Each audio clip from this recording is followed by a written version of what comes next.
en od problemov je ta, da seveda tisti, ki se z boleznijo prvič srečajo, simptomov ne prepoznavajo. In verjetno traja kar nekaj časa,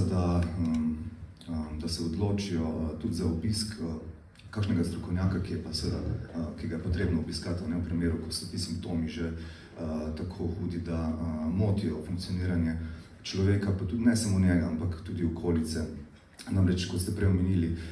pri shizofreniji je potrebno poudariti, da tako kot tudi ostale duševne motnje zajame vso družino, tu so svojci, pa ne samo tisti odrasli, tudi otroci, na katere se marsikdaj pozabi, ki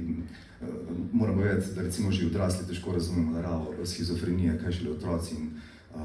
če se z njimi ne pogovarjamo, recimo v tistih obdobjih ne razumejo te bolezni, lahko razvijajo strah in kasneje lahko imajo težave tudi pri identifikaciji s svojimi starši in podobno. Tako da absolutno, ko opazijo, da je nekaj drugače, je prav, da se obišče zdravnika. Je pa večkrat problem, da ljudje ne želijo obiskati posebej ne psihiatra, zato ker se bomo tudi o stigmi govorili, ker so žal tudi službe pomoči stigmatizirane na nek način.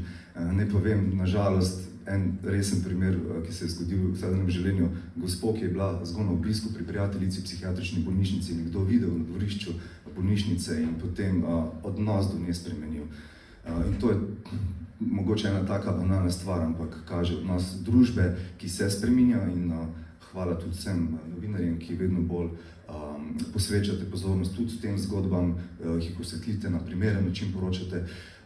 Pa da ne zaidem, seveda, potrebno je obiskati